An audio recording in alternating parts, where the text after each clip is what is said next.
Hello, I'm Sodek, and today I'm here with Kanister. Hello. Underscore MTG, also known as Piotr Głogowski, and we'll discuss the matchup between Living End and Grixis Shadow. Let's go.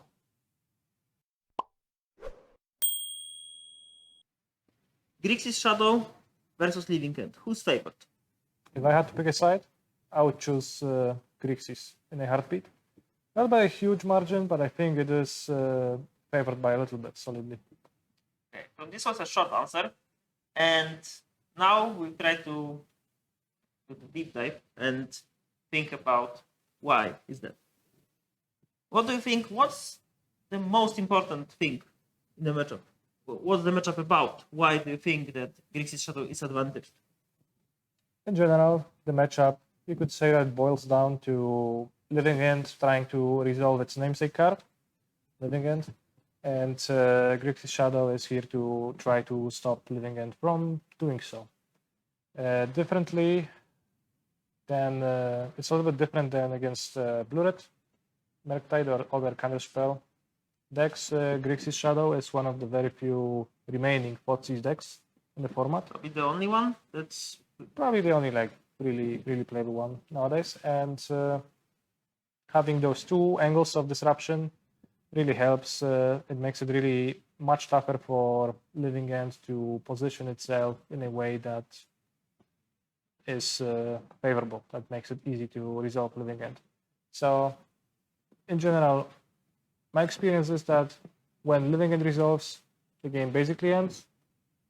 Living End wins, but very often it doesn't, and cheap pressure from the red 1-drops and the Shadow paired with a few disruption spells is enough to stop Living End for long enough to win. okay. You mentioned a few factors that can matter in the matchup. I want to focus first about the diversity of interaction, because you said about Foxys, there's also some form of counter magic.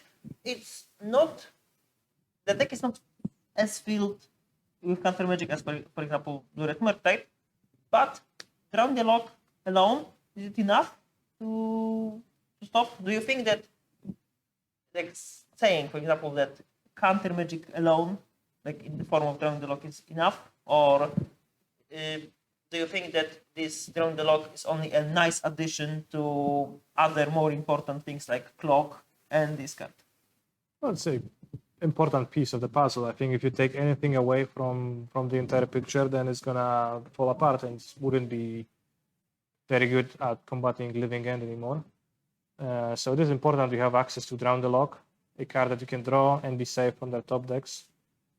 But you still have the pressure, and you are looking to establish pressure early. Most games that you win with Grixis are going to be the ones where you lead on a 1-drop creature, or preferably multiple ones if you have the opportunity to do so. Of course, whenever you lead on a Ragavan, that is going to be uncontested against Living End by definition. It's great and boosts your win rate by a huge amount. And definitely having Drown the Lock in your deck to iteration into, or surveil into, or just naturally draw is the perfect addition to the mix. Foxys is by itself not really super effective against Living End, as it's a deck filled with cyclers that can frequently exchange a large portion of their hands before you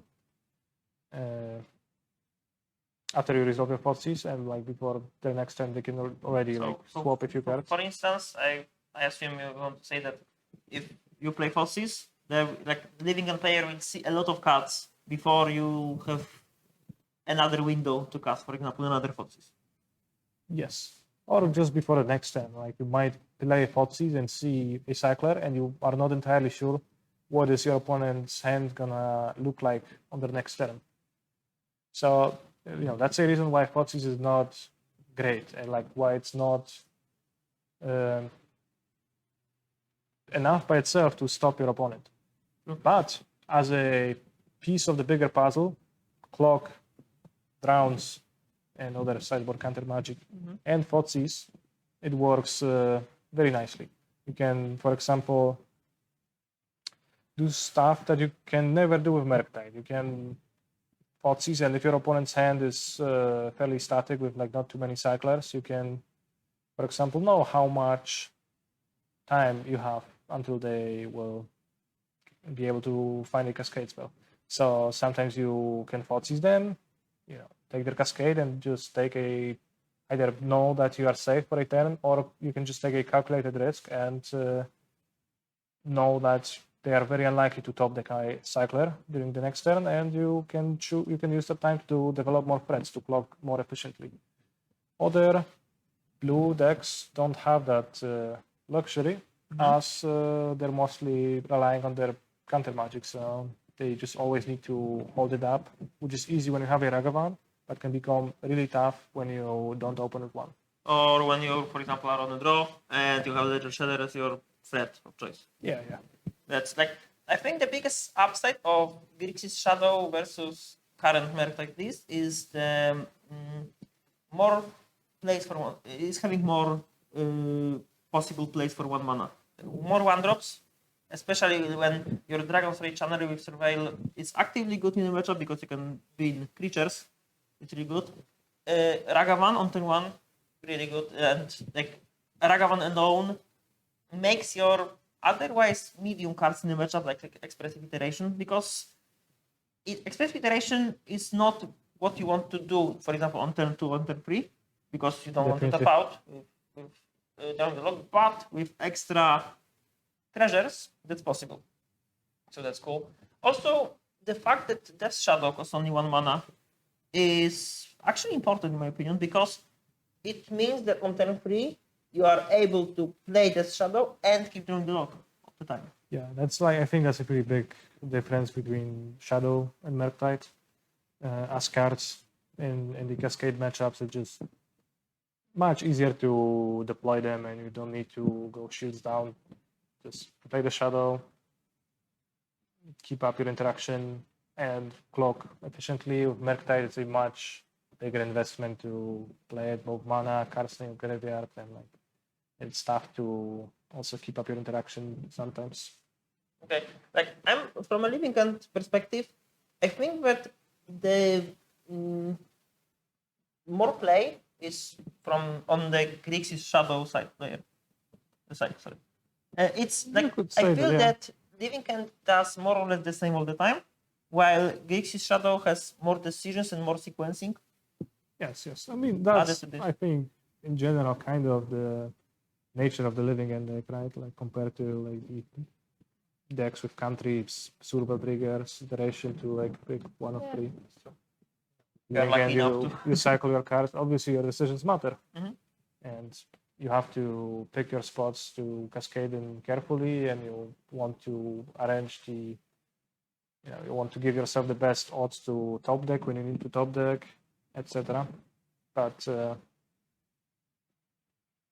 I think by the nature of the deck, like the more low to the ground, cheaper cards, and cantrips deck will have a higher level of agency over its place, which is not necessarily the most important factor in determining who is actually going to win the matchup, mind you. So. And the last thing I'm thinking about is Grief, because Grief in for example Murktide matchup, when it's all about the stack, is the card, at least in game 1, when you want to play on the same turn when you cascade most of the time, because you want to get as much information, you want to see as many cards as you can. And I'm thinking about like should we think a bit differently when we are talking about Grixis Shadow instead? Because I can see situations when casting it early can have its upsides. For instance, if the opponent played Ledger Shader turn 2, maybe they want to sandbag Thoughtseize from turn 3 because they didn't have care to do that. So going for earlier Grief to maybe get rid of the Thoughtseize is something that we can think about, or do you think it's better to wait with Grief like another heavy counter magic matchup? It's definitely much tougher to play Grief in this matchup than it is against Blue Red. As you said, in Blue Red you can hold it, wait. against Grixis, it is much more tricky. I think you should probably lean towards saving it for Drown the Log, as like that's the most effective pairing for grief that can like happen. You can grief away their Thoughtseize, but there's kind of like low chances of them even holding a Thoughtseize past a certain point. Like, as you said, there will be scenarios where the player will opt not to play Thoughtseize immediately, but it's only going to happen a certain portion of the time, right? Yeah. And for that reason, you have no guarantee that they will have that they will have a relevant card that you want to grief at that point. Mm-hmm. And given that there is a very clear target for grief that you want to get rid of from their hand around the log, you should probably lean towards holding it. It also just gives you like better. It's also just better to hold it.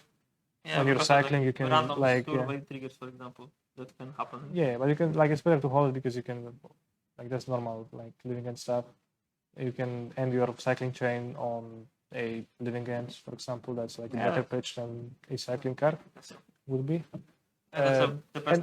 Yeah, but I think also post sport is even more accentuated, where you would prefer to hold your grief because if some extra counter magic enters the equation, then it might be so they will be holding a Fluster Storm or Spell Pierce. The fact that it's for 1 mana means that like post sideboard like Spell Pierce and Fluster Storm is that redraws on your turn, for example, Vicious Bubble, is much more scary because that means that you see like more cards after Grief is also Sandbagging Grief is probably a key in game 2, although there's one huge risk involved because there are some permanent based hate cards that can punish you for waiting with Grief. For instance, on Dicer's Heads.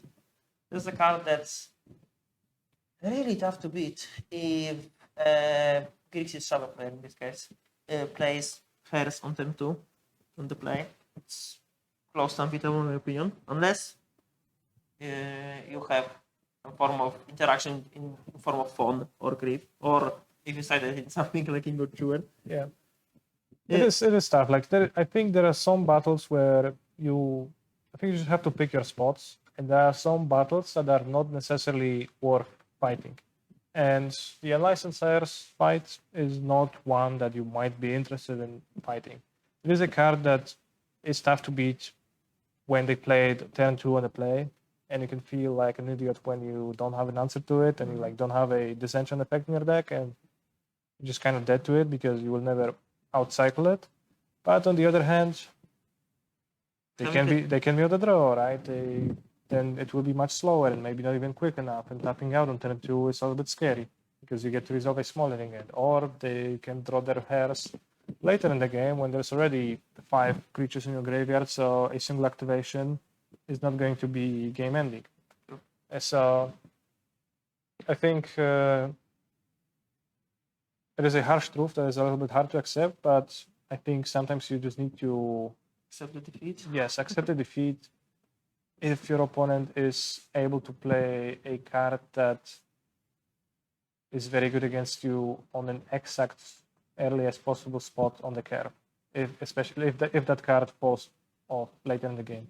You just gain, I feel like you just gain more percentage points by ignoring it often rather than by trying to fight it and diluting your deck with something. That said, I don't think I hate having a single Ingot Chewer in that matchup. Yeah, like we were talking like before the recording about the sideboarding strategy for both decks, and for sideboarding strategy for Grixis Shadow is quite straightforward because you just side out some like dead or bad cards like creature removal, maybe some iterations. I don't have the typical Grixis list. Don't have enough space to be able to touch the iterations. You have too much creature removal. and like typically too few cards to bring in to even think about touching iterations. So Okay. How about Yeah. Croxa? What do you think about Croxa post-sideboard? it's sometimes useful, can deal direct damage, which is sometimes all what. Sometimes it's all that you need after the living end has resolved, but they happen to have no hand. You can deal some direct damage with it, and it can actually let you win after living end has resolved. Especially with flyers involved. That's Yeah. something that's But overall, it's like not great, and I'm not actively looking to draw it. So I think it's close between Croxa and Lightning Bolt. I'm not sure which of those cards is actually better in the matchup. And you could argue for having Croxa or an Unholy Heat or a Terminate. There are some situations where a monster is being hardcast and you would like to get rid of it. yeah, that's kind of funny. Like how often, like a random fight, like you play a Curator of Mysteries or you return one Waker of Waves, and suddenly it's a huge problem because you don't have any removal, and then you need to think how to maybe champ it, not enough, or maybe try to make your Death Shadow big enough, but then one flyer can just finish the job. I assume you said in chip counter magic, like we said, Spell Pierce and Blaster Storm. Unlicensed Spheres, Amicus. And I also borrowed Turax, which is like a creature threat that you can play, and it's pretty nice against living end because when they cycle, it grows. So it can be kind of quick, and it is probably better than a fatal push. That's true. Like the more problematic situation is from the living hand side. Maybe actually not the problematic because we were talking about the options living hand deck has in the matchup post sideboard, and actually there aren't any good ones because there are cards that can do something. For instance, the cards that are fine, they like seem applicable, but are not necessarily improving your win rate. yeah, like Which like they could, but it is not clear and it's not very convincing that they are. An example of that is the card we discussed in length, Mystical Dispute. that was a good and long discussion. Mystical Dispute is the card that looks okay and looks that there are some situations when having it would be a game-winning play. For instance, there's a like mid-game in 10-4, 10-5, you want to resolve your Shardless Agent. Shardless Agent with Force of Negation, it's not the best combination, so you have only Grief as a protection, which is not always enough. So having something else to support this Shardless Agent card is it's attractive. But on the other hand, the window when Mystical Dispute is good is not the biggest actually, because there are a lot of many small things that need to happen to make Mystical Dispute a good card. You need to have 4 mana in play, which is doable, but you can fail by doing that. It's very easy to not draw your 4 plans, especially in like lower resource games. Especially when like Fossis is involved, then that by itself like kind of makes players have less cards, and then you will not always hit your 4 plan because maybe they will end up poaching your cycler sometimes out of the lack of better options, and then by that nature you will not hit your land drop. Also, the FOTSIS, like the giving information aspect of FOTSIS means that the power of Mystical Dispute decreases. Yeah, because once you know that it's here, you can play very differently. For instance, not using treasures from Ragavan at all, just to make sure that you will be able to pay for the dispute. Yes. There are also like other cards that were played in the Grixis Shadow era when Lurus was around. For instance, Lane of Sanctity was the card that was considered as a really good one. But the Grixis Shadow with Lurus and nowadays are two a bit different decks, because First of all, there's not that many discard spells. There's only 4 bosses. And Yeah, slightly most display for is like rarely you One. see. one Inquisition maybe. Yeah, you rarely you see like the extra Inquisition or something. It was some kind of a unwritten law that everyone followed, and you know, as you always seen those like 6 discard spells Grixis decks, but given how like Inquisition is kind of significantly weaker than Otsis at times, there is like many cards that Solitude, cost more. Omnath. Yeah, Solitude, Omnath, Murktide Regent, all cards that you would love to be able to discard. Seeing that you cannot grab those, like Inquisition is just kind of medium, so there is nothing actually forcing you to play it. So I think like I'm happy playing less discard, and most people seem to be. There's also one aspect. Nowadays, Grixis shadow players don't play any targeted Gravefate. For instance, there's no Nightmare Spellbomb around. Personally, I don't know exactly why. Maybe because Nightmare Spellbomb was a good card against opponents' Lurus. Maybe that was a thing. It was also a good card to loop with Lurus, which was a non-zero yeah, okay. factor in that, and it's just the printing of unlicensed hairs and hairs being a graveyard hate card, while not necessarily always that effective against living end as the spell bombs could be. It's still, as we discussed earlier, quite good and can be quite powerful. So, given the perceived value of hairs against the other Ragavan decks like blue red, most people just opt to play the hairs right now. Okay, this is another argument for not siding in Lane of Sanctity, because you just not.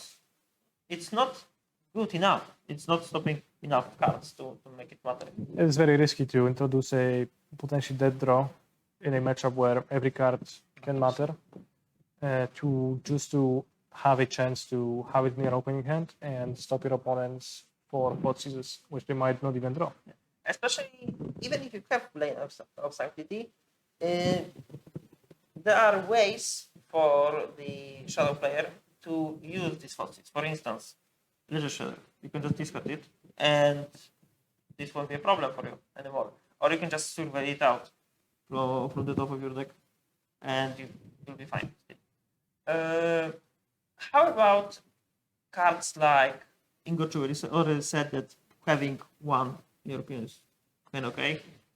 How about Deadgun? I think that's going to be valuable too, if it have. Again, similar to Ingot Chewer, it is a card that answers a narrow subset of things. But I think when it lines up really well.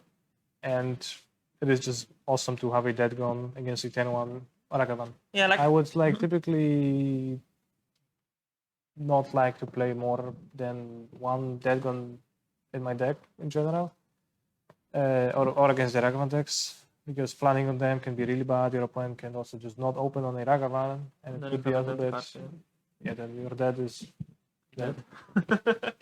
But I think the upside is very high in this scenario, so I like that. Okay. That being said, there is something to be said about any given card's value over replacement over cycler.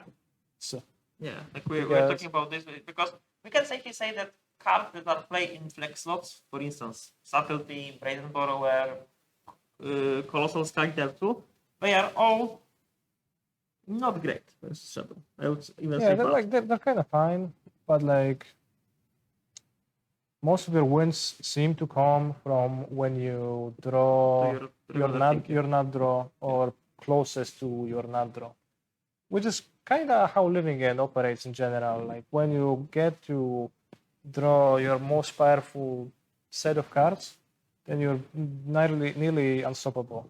Like when you get to cycle, grief, your turn, your upkeep, violent outburst, protective force of negation, game over.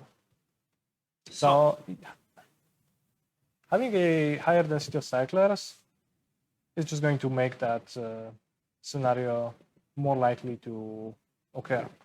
So, like we were talking about it before, but like the conclusion was to not try to side in cards that are situational or can be good in like some games or will be embarrassingly bad in others. And instead focus on your game one plan and hope for your raw power draws to brute force the fate. So for instance, I'm okay with side out flex cards and trying to find the two best other options you have. For instance, you can either side in the fourth living and if thing, the one in the sideboard because of the counter magic. Or you can side in a red gun. Maybe one mystical dispute could be okay, but that's risky. It's a high like low floor cards, high variance, like has many downsides. Just a good benchmark with any sideboard card you're bringing is to look at it and being 100% honest before yourself, look at it and think, is this card better than a cycler?